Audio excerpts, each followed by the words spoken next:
नमस्कार, जय हिंद। मैं जसप्रीत सिंह मोटी आपसे इन शहीदों की शहादत का जो मजाक किया जा रहा है हमारे देश में, भगत सिंह, राजगुरु, सुखदेव, ये तीनों जो शहीद हुए हैं, जिन्होंने अपनी भरी जवानी में अपने देश के खातिर जो इन्होंने बलिदान दिया, उसको आज ये विदेशी ताकतें और हमारे देश में भी कई ऐसे बहुत सारे जुट है जो इनकी शहीदी का मजाक बना रहे हैं।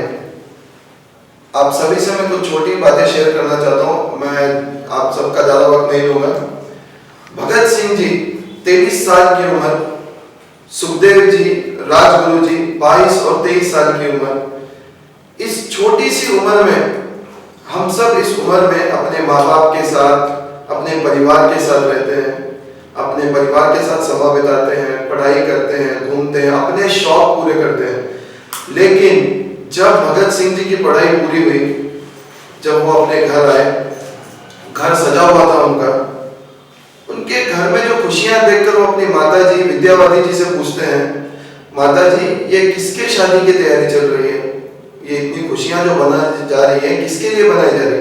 माता जी कहते हैं, बेटा मैं आपके सर पे सेहरा देखना चाहती हूँ, आपकी शादी की तैयारी चल रही है।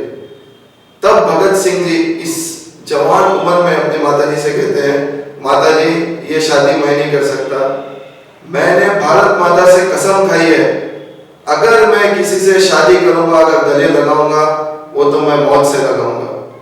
ये बात कहकर वो लाहौर से कलकत्ता चले गए। जब वो अपनी जवानी में अपने देश के लिए तैयारी कर रहे थे, उन्होंने कई सारे क्रांतिकारी आंदोलनों में हिस्सा लिया। उसके बाद भगत सिंह, राजगुरु, सुखदेव के बारे में ये बात बतानी जरूरी है, वो किसी जात, किसी धर्म, किसी के लिए नहीं लड़े थे। वो अपने देश को आजाद कराने के लिए, अपने आगे जो पीढ़ी आने वाली है उनका जो बीज बोया था उन्होंने, वो इसलिए बोया था कि हमें आगे जाकर गुलामी ना करनी पड़े। जो आज हम इसे हंसी खुशी जो जी रहे हैं अपने हिंदुस्तान में, ये इन्हीं तरह जिन्होंने शहादत दी उन्हीं का नतीजा है। और रही बात ये 14 फरवरी, जो पूरी दुनिया अपने सोशल मीडिया पे, फेसबुक पे, व्हाट्सएप पे जो ये हिंदुस्तान में लोगों को, नौजवानों को, ज्यादातर नौजवानों को जो ये गलत सूची दी जा रही है कि भगत सिंह जी, राजगुरु, सुखदेव को फांसी दी गई थी। कोई डालता है फेसबुक पर और व्हाट्सएप पर, हर जगह पर कि उन लोगों को फांसी की सजा दिलाई थी। ये सब झूठ है। और रही बात भगत सिंह जी, राजगुरु, सुखदेव जी की, जो कि गलत अफवाह फैलाई जा रही है, इनको फांसी की सजा सुनाई गई थी 7 अक्टूबर 1930। 7 अक्टूबर 1930 को इनको फांसी की सजा सुनाई गई थी। ये मैं नौजवानों को बताना चाहता हूँ, वो 14 फरवरी नहीं थी।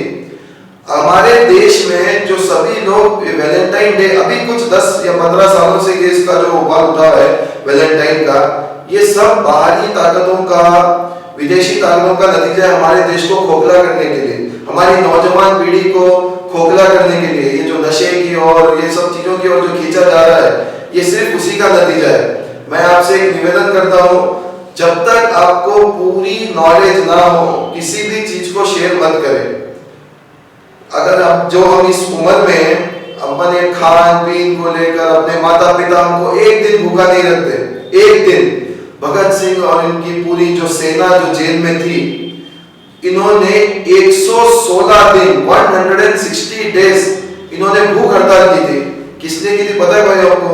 अंग्रेजों को एक जो दर्जा दिया जाता था जेल में, वो हिंदुस्तानियों को भी मिले, सब एकता रहे। इसलिए उन्होंने 116 दिन अन्न का दाना नहीं खाया था, ना पानी पिया था। इस जवानी में उनकी सोच देखिए हमारे देश के प्रति। हम क्या करते हैं? कुछ नहीं करते, लेकिन उनकी जो इच्छा थी वो हम पूरी ना कर रहे हैं, बल्कि हम उनका शहीदों की शहादत का गलत फायदा उठा रहे हैं। हम उनके बारे में गलत इस्तेमाल कर रहे हैं। सोचो उनकी रूह आज कैसे रोती होगी कि उन्होंने क्या सोचा था, आगे कैसा देश मिलेगा, और हम क्या कर रहे हैं। और रही बात फांसी की, जो फांसी की सजा सुनाई थी वो थी 24 मार्च 1931, लेकिन इन्होंने फांसी की सजा में से भी 11 घंटे पीछे 23 मार्च 1931 को, हालांकि कोई मजिस्ट्रेट तैयार नहीं हो रहा था इस फांसी के, जो फांसी दी जाती है उस टाइम पे एक मजिस्ट्रेट का रहना जरूरी होता है, लेकिन कोई मजिस्ट्रेट तैयार नहीं हो रहा था। फिर भी इन्होंने स्पेशल जज अपॉइंटमेंट करके इनको 23 मार्च 1931 शाम 7:30 पर फांसी दी गई, लाहौर में, जो कि पंजाब में था, अब पाकिस्तान में है। इतिहास गवाह है कि जब ये फांसी पर चढ़े थे, इनके चेहरे पर मुस्कान थी, ये बिल्कुल घबराए नहीं, क्योंकि इन्हें पता था जो ये मौत को गले लगा रहे हैं वो आगे देश को आजादी दिलाएगी। तो मैं सभी भाइयों से, बहनों से, सभी से निवेदन करता हूं, आप अगर चाहते हो तो इन शहीदों की इज्जत करें, इन शहीदों को प्रणाम करें, इन शहीदों के सामने अपना सर झुकाएं, ना कि इनकी जो बारे में गलत इंफॉर्मेशन जो पूरे सोशल मीडिया पे फैलाई जा रही है वो बिल्कुल गलत है। अगर आपको किसी चीज का आंदोलन करना है, वैलेंटाइन डे बंद करवाना है, ये कुछ करना है, तो आप अपनी ताकत पर कराइए, ना कि शहीदों का इस्तेमाल कर कर। मैं आपसे यही निवेदन करता हूं, कृपया आप सभी लोग इन शहीदों की शहादत का मजाक ना उड़ाएं और जितना भी हो सके इनके बारे में पहले पढ़िए, जानिए इन्होंने शहीदी किस तरीके से दी थी, और इनके बारे में जितनी जानकारी आप पाओगे उतना अच्छा रहेगा। मैं जसप्रीत सिंह आपसे शुक्रिया और माफी मांगता हूँ अगर मुझसे कुछ गलती हो, कुछ मैंने शब्द ऐसे बोल दिए, लेकिन मेरी हाथ जोड़ के विनती है इनके बारे में कोई गलत चीजें प्रचार ना करें।